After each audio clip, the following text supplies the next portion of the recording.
What's going on, folks? I'm Automatic. We're going to talk about sort of a pseudo corner throw loop pressure that requires meter with Zeku. And the bad news is, if your opponent has a 3-frame normal, it's not so good. But if they don't, then it's pretty good. So what am I talking about?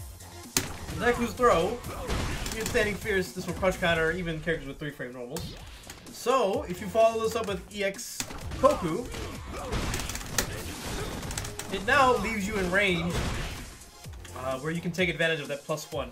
And that's kind of the reason why this isn't so good against characters with 3-frame normals, because if you are +1 against those characters and they match their 3-frame, you only have a 4-frame with old Zeku. So when you hit crouching jab and they hit their 3-frame, they're going to have it at the same time, it's going to trade, doesn't really do anything. There's not nearly as much pressure.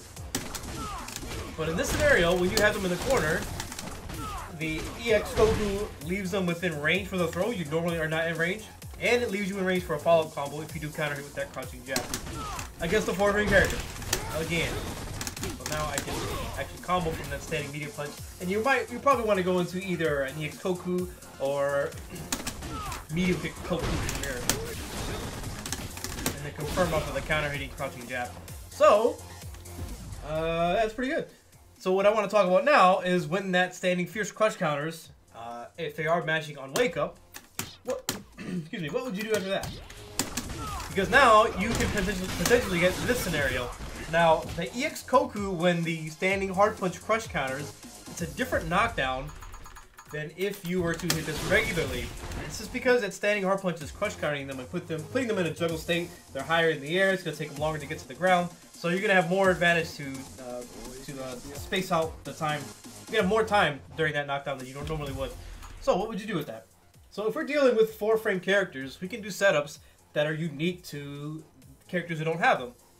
Which means that now, instead of using a move with 4 active frames to cover both knockdowns, we can use a move with 3 active frames, such as standing medium kick with old Zeku. And standing medium kick is pretty good.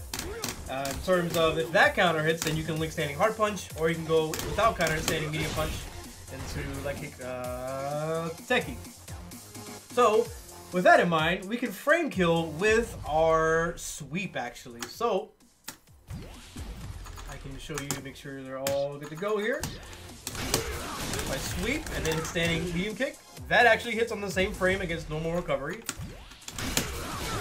And then if I do the same thing, now that hits on my last active frame, the 3rd active frame of that standing medium kick. And again, I can combo my standing fierce. If this counters, if I'm not really confident in comboing or hit confirming that counter hit, I can just go into standing medium punch. Like so. So that's great. And there's also, you can use the standing medium kick to, frame kill, so your overhead will hit both knockdowns. And then if it counter hits on the back recovery, then you can combo off of it. I'll show you exactly what I'm talking about here. Very, very specific setup. That's actually not going to cover a 3-frame normal recovery if they're matching on normal recovery and they do have a 3-frame. That's actually going to hit you out of it. That's hitting on the 2nd to last active frame on that overhead. And I don't really advise that overhead that much because it's unsafe on block. I think that'll be -5 if I do it that way. Something like that. In any case, one more thing is the potential for the opponent to V-reversal. And I would suggest at least getting on the brain for somebody who's defending against this. The Ex Teki itself is something that you can V-reversal. I can't really do much about that. Standing hard punch into that Ex Teki, that's going to beat that as well. But I would advise waiting for the Ex Teki to come out, because I could potentially do a EX booster flip and then punish your V-reversal with that. And I have to, if you're doing this as old Zeku, I guess you can do either one. But some characters, they move too far below you, so you have to use the cross-up. So I guess you can go on a case-by-case basis.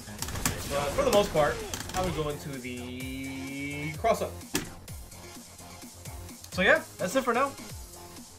Where's my notes? I was about to start the beginning of my intro again. Alright, what's going on, folks?